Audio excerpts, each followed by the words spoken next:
I hope that I can share with you today a lot of exciting work that we have been doing over the last 25 years or so, exploring the relationship between God, spirituality, and the human brain.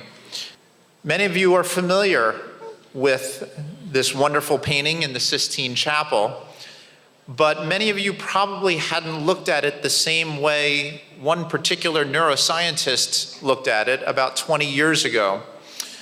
I came across a research article in the Journal of the American Medical Association in which he said that this neuroscientist went to the Sistine Chapel, and as he looked up at the center fresco, he felt like something looked familiar to him.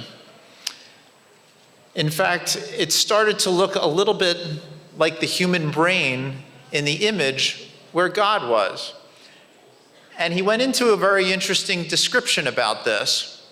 He said, first of all, Michelangelo, the artist, may have been doing a number of dissections of the human body, since this was a common thing to do for artists, and whether purposely or inadvertently, may have made this image that looked somewhat similar to the human brain. But he also went further to suggest that part of what this is maybe demonstrating to us is a little bit of what you've heard here so far with the talks before me, that what we have in our brain is in many ways the spiritual part of who we are. And the idea that God didn't necessarily just create the whole person, but created a brain that could understand spirituality, could understand God, and could ask the questions that drive us to seek out the knowledge that comes from these wonderful traditions. So first of all, what I have been doing over the last 25 years is studying this relationship between God, spirituality, and the brain. And in order to do that, we need to have some definitions, and we need to think about a variety of terms. To begin with, the concept of God is obviously, first and foremost, something that we need to think about. In fact, I might even ask you, just very quickly, what do you think about when you think about God? What comes into your mind? Is it an image? Is it an idea? Is it a feeling? And of course, as a term, as a word, the notion of God stirs up a variety of emotions, ideas, thoughts. It creates confusion, obviously controversies around the world. It causes a great deal of both love and hatred, and essentially inundates society at virtually every level. But again, what does this word actually mean? And how can we get at what we think about when we think about God? When we start to talk about the human brain, we need to try to translate these ideas into thoughts, feelings, experiences. So we might ask a question about, how do you perceive God? Do you perceive God as a being, as a thought, a force? Is God an energy? Is God everything? Is God nothing? And so all of these definitions can become very, very difficult, and especially when you're talking to people who have other beliefs than yours, it's essential to understand what they actually think. Because otherwise you might be talking about two completely different things, even though you think that you're using the same term to describe them. There are many ways of approaching the concepts of God by looking at God traditionally from a religious perspective or theological perspective, but we can also think about God from an anthropological perspective.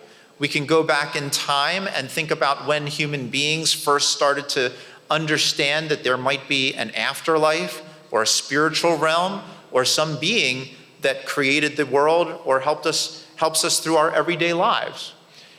There are cultural and artistic approaches to understanding God, and of course, my area of research primarily has been the study of the human brain, the neuroscientific perspective of God.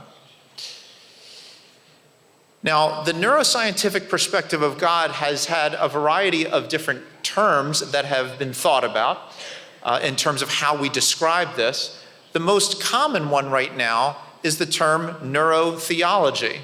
I don't know how much any of you have heard of this term, but it is something that has been growing in significance and recognition over the past 10 to 15 years as we have been able to do more and more research in this field. So neurotheology, to me, is the field of study that links the neurosciences with religion and theology. And I really want to emphasize the word link because I want it to be clear that it is not just a neuroscientific evaluation of religion and God. It is not a theological perspective on science, but it is really a two-way street where science and religion are coming together to help us as human beings understand ourselves and our relationship with the world around us. For neurotheology to be successful, I would tell you that the science needs to be kept rigorous. I had some wonderful conversations with my colleagues Julio and Alexander earlier today, and we all agreed that if the science isn't done well, then it's not going to give us information that is helpful. On the other hand, religion must be kept religious. What I mean by that is that if I'm going to do a brain scan study of somebody who's doing prayer, and I say, I'm going to put you into an MRI scanner, you're going to hear all of this banging noises, you're going to be lying there completely still, and now I want you to pray and have a wonderful spiritual experience, chances are that's not going to go over very well. And most likely whatever data I get from that imaging study isn't going to be useful in helping me to understand what prayer actually is. So I need to make sure that we highly respect both the scientific as well as the religious side of neurotheology. And ultimately, I would argue that for neurotheology to work, it needs to be a term that is defined broadly. So neuro does not just refer to the brain and neuroscience, but it includes medicine, how we think about psychology, how we think about humanity and our social interactions, our cultural interactions. And the theology side is not just theology itself, which is its own discipline, but it is the study of religious and spiritual beliefs, practices, experiences, ideas, rituals, and so forth. So the theology side must also be defined very broadly for neurotheology to work as an actual term. Now, this is something that you've heard a little bit about today as well. One of the questions that I get asked about is, are you trying to prove or disprove whether God exists? And I say no. And then they say, well, isn't that a problem? You know, we have to think about this. So first of all, can we do this? Can we try to prove that God exists or doesn't exist through science? And I would say at this point, the answer is a resounding no. But we can understand how God and our religious and spiritual perspectives on life affect us. We can use science to understand how a practice like prayer, which tries to get us in touch with God, has an impact on our brain and on our body, and ultimately on our health and well-being. Science can tell us how God as an image, a thought, a feeling, is interpreted by us. So remember that when you come to a place like this, when you read the Bible, when you pray, that it is your brain which is helping you to do those things. The brain helps you to read the Bible through language and to make sense of the words that are on the page, to try to understand how that has an impact on your beliefs and ultimately your behaviors. So we can look at how science can help us to understand that, and how all of our religious and spiritual perspectives in our lives has something that offers us something that's meaningful and real. Is the lack of a proof of God a problem? Well, for some people, yes, and for others, no. Certainly, if you are a religious or spiritual individual, you rely on your beliefs, on your faith. That is what ultimately is relevant to you. So what's important to your brain is actually even different still, because your brain doesn't always worry about whether or not it has an accurate reading on what is going on around us. In fact, there are many studies that show just how flawed our brain can be at understanding the reality around us. But the brain basically needs to know if our ideas, if our perceptions of the world are actually useful and help us in our lives, help us to survive. So ultimately, we might argue from a neurotheological perspective that if a belief in God provides you with a sense of comfort and security, then God enhances your life. But if you see God as being a vindictive God, as being a God who is displeased with us, it can actually damage your brain. It can actually make us less healthy because we feel that God is not on our side and we look at God in a very problematic, very negative way. This is part of what neurotheology can help us with, which is to try to understand the differences between those people who view God in a positive way versus those who view God in a negative way. Now, where in the brain do we actually think about God? Well, that's the main part of my research over the years. And I want to introduce you to a few important areas of the brain that we're going to be talking about in a few moments. If you're looking at this image, we're looking at the brain as if you're facing this way. And this is the frontal lobe of the brain, which helps us to focus our attention, to focus our mind. So for example, if you're doing a practice like prayer, you might utilize your frontal lobes to concentrate on the prayer itself.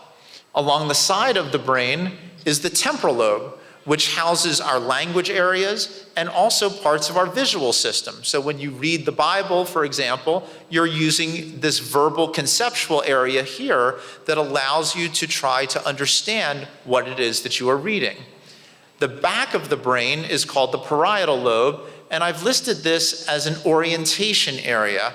And what I mean by that is that this area typically takes the information that's coming into our brain and helps us to construct a sense of ourself and where that self is in the world. So we're going to see what happens to this area when people engage in a practice like meditation or prayer in which they feel like they lose their sense of self, or they feel that they become one with the universe or with God. Another set of structures I want to emphasize briefly is called the limbic system, that is very involved in the emotional processes of our brain. You may have heard of several structures, including the amygdala, which is this little reddish area here, and the hippocampus, which is colored in green. These help us to feel our emotions and also to use those emotions to tell us what's important in life. So for example, if you are a religious or spiritual person and you believe in God, when you go to your synagogue or church or mosque to pray to God, these are areas of the brain that turn on to tell you that this is something important in your life. And it tells you that this is something that you need to pay attention to and that you need to remember. Now, you heard a little bit about some of the research that we did with Brazilian mediums, and I'm going to touch on that a little bit later. But I want to start with one of our earliest studies that looked at a set of Franciscan nuns involved in a deep type of prayer called centering prayer. And if you look, these scans they look kind of fuzzy, and the reason that they do is that they are looking at the function of the brain, not just what the structure of the brain is. So they're telling us what the brain is doing at different points in time. The scan that you're seeing on the left, this is what we refer to as our baseline scan. The person isn't doing anything in particular. And the way to read the scan, this is the very front of the person's brain, this is the back of the brain. The areas, the colored areas tell you how much activity there is. So the red areas are more active than the yellow, and then ultimately the blue and the black.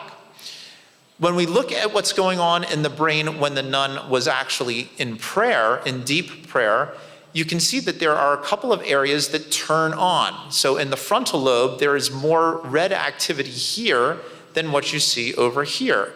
She's activating her frontal lobes because she's concentrating on the prayer itself.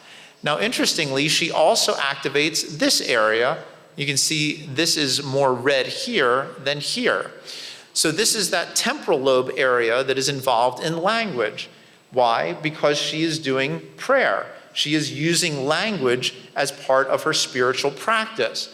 When we study other types of practices, for example, when we looked at Tibetan Buddhist meditators who were doing a visualization technique, we did not see increased activity in the language areas, but rather increased activity in the visual areas of the brain, which are actually in the back of the brain. So this is beginning to give us a sense of areas of the brain that become involved in these kinds of experiences. Now we said, well, this is what happens when a deeply religious person focuses on trying to connect with God. What if we were to take an atheist and ask them to meditate upon God? I had a friend of mine who was a very good meditator, but claimed to be a complete atheist. He did not believe in God. And we said, well, let's see what happens to your brain if we bring you into our lab and we scan you at rest and we scan you while you're contemplating God. And if you look at the frontal lobes, you can see that not very much really happens. And I think that that makes sense because you're asking somebody to do something that they don't really believe in. And our research has been showing more and more that the more you believe in what it is that you're doing, the more it turns your brain on. And that makes sense from a spiritual and religious perspective, because what it's telling you is that if you just go to church and sit there and don't do very much, you don't get very much out of it. On the other hand, if you go and you engage and you fully believe and you get involved in the practices and the rituals, then you're going to turn your brain on and you're going to have a very intense kind of experience that's going to be very important for you as well as your brain. Now, how do we think about God? So there are many different brain processes that we can potentially use to help us understand the concept of God. And I'm going to expand on several of these in a few moments. We can look at God very holistically, the oneness of God. We can look at God very reductionistically, that God is in the individual atoms of the universe. We can think about God from a causal perspective, an abstract perspective. And you might start to think about, how do you actually think about your spiritual beliefs and what you may believe about God? How do you use these different parts of the brain, these different functions of the brain, to engage this concept of God? So let me go a little bit further and explore some of these in detail. The holistic function. Well, we think that this involves the parietal lobe, that area of our brain that helps us with our spatial representation of ourself. Remember, this helps us to understand how we interact with the world and how different objects in the world are connected to each other. So if this area is affected during prayer, we might see a person having an experience in which they understand God as a oneness, a unity. They may feel deeply connected to God. And in that sense, this perspective on God helps us to understand God as a unifying force in the universe. When it comes to causal functioning, this is located in the parietal lobe, but a little bit lower down. And this is something that all of us have the ability to do. We can think about what causes different things to happen. We can look at two cars coming together and our brain tells us that they're going to hit each other or whether they might miss each other if they do certain things. So when we look at causality, we use our causal processes of the brain to help us to understand the world around us. In many ways, this causal function of the brain is fundamental to science. In science, we ask, what is causing things to happen? What parts of our brain are causing us to feel good or think about a math problem? What are causing atoms to connect with each other to create molecules? When we apply our causal function to the physical world, the result is science. When we apply causality to the human world, we get social science. We start to think about what political ideas are about and how they may affect us and how we can cause change in our government, in our community, depending on what we're looking at. And when we apply this to the spiritual perspective, the result is the notion of God or ultimate reality as a oneness, a universal concept that basically helps us to understand how it causes all aspects of the universe. And whether one goes for Aristotelian causality or just the notion that God is the fundamental cause of all things, it's the causal process of the brain that helps us to think about that. The binary function has to do with how we think about things in terms of oppositional ideas. And this is absolutely essential to many aspects of our life, but particularly to religious and spiritual ideas. So it helps us with how we think about opposites, including things like good and evil, right and wrong, advantageous and disadvantageous, for example. And in the concept of spirituality, especially the concept of God, it has to do with the difference between God and us as human beings.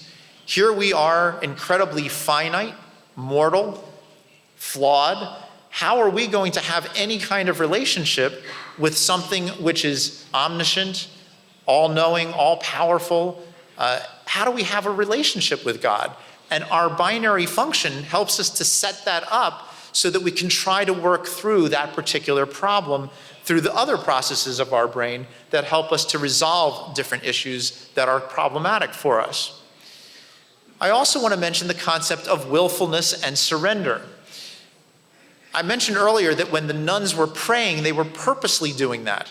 They were concentrating on the prayer, and in so doing, activated their frontal lobes. If the frontal lobes go up, we feel that we have more purposefulness. But if the frontal lobes actually start to quiet down, what happens is that we have a feeling of surrender. We lose our ability to feel like we are controlling what we are doing. And in that regard, we feel that we may give ourselves over, we may surrender ourselves to God. And of course, this is a very common feeling that many people with a deep spiritual life feel when we consider how we surrender ourselves to God. There are other questions that also come up which have deep theological and philosophical meaning, including things like whether we have free will and how we use that free will to think about our religious and spiritual traditions.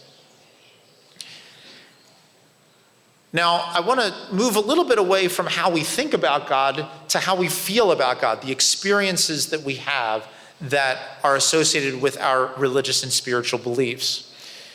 Again, when we think about spiritual experiences, and many of you may have had one or more profound spiritual experiences, there are many elements to them. These elements tie back to how we think about the human brain.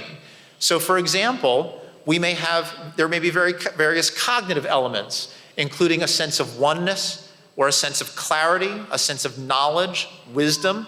These are cognitive processes, and we can think about what's going on in the brain that helps us to have these ideas, these thoughts.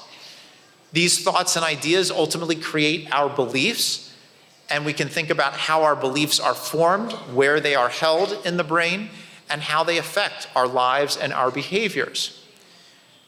Many of you, when you think about God or when you engage in God in some form or another through prayer or meditation, may feel different kinds of emotions. You may feel joy, you may feel love, you may feel awe, peace. Again, we can think about where in our brain these different feelings are associated in terms of how we can feel these particular feelings during these experiences. Many spiritual experiences also have visual and auditory elements. We may hear the voice of God. We may see a light. We may feel something viscerally inside. And there are parts of our brain that also help us to do all of these things. And finally, when it comes to the elements of these spiritual experiences, there are the longer term effects. There are a large number of studies that have shown that those people who engage in practices like prayer or meditation or have intense and transformative experiences have reductions in their levels of anxiety, depression. They turn to their spiritual life as a source of coping, and it changes every aspect of who they are. Through a large survey that we had been running over the past 10 years, we got about 2,000 people who told us about their spiritual experiences and found out that there were substantial changes, about 90% of the time for the better, in terms of their sense of their relationships, their job, their attitudes of life, meaning and purpose in life, for example. So these are transformational changes. And while a spiritual experience transforms us spiritually, it also transforms us biologically. And so we can think about areas of our brain that are changing that are associated with the effects of these spiritual experiences. So as I mentioned, we have been learning more and more about these elements through our survey, because even though we were doing brain scans, we needed to know what people really felt. And that is essential for what neurotheology is about. We received about 2,000 people's description of their most intense spiritual experiences, and we got all kinds of information about who they are, their religious tradition, why they had that particular experience, what they were doing during that. And we asked people to fill out a description, an actual narrative description that they could tell us about their experiences. We also had them fill out a variety of questionnaires to help us better understand their psychological perspective, their spiritual perspective, and the beliefs that they have that were changed by these experiences. When we looked at the narratives, this is a word cloud that shows you how much each kind of word was used to describe these experiences. So you can see God and reality are among the most commonly used terms in spiritual experiences. Of course, experience was used a lot, but other things like one and oneness, life, time, and many other aspects that are associated with these kinds of experiences. When we try to get to an overall summation of what an intense spiritual experience was about for people, we realized that we could ultimately use all of this knowledge, all this information, to basically come up with about 5 specific core components of these experiences. So this is where they kind of merged into these 5 core components. And again, for those of you who may have had a very intense spiritual experience, I'd be curious to hear how you feel, or have you think about whether these different core elements were a part of your experience. Now, I want to expand on each of these a little bit. So when it comes to the intensity, what that means is that these experiences are the most experience that they've ever had. The most powerful, the most emotional, the most incredible, whatever it was the most unbelievable experience that they had. And this was a description by a 43-year-old male who was in our survey. And he said, "I, as an unnameable but individual being, was traveling down an infinite roller coaster like waves of pure white ecstatic light. The ecstasy was overwhelming and rose and fell in intensity with the waves of light. The light path seemed infinitely long in both directions. The sense of the being and the light was infinitely more real than anything I had ever experienced." And the capitalization of that was provided by the person, not by me. So here you have an incredibly intense experience that helps the person identify this as a spiritual experience. Where does the intensity of the experience come from? Well, in the brain, part of what we might be able to think about, if we go back to what we talked about a few moments ago, the limbic system, the emotional centers of our brain, tell us when things are intense and important.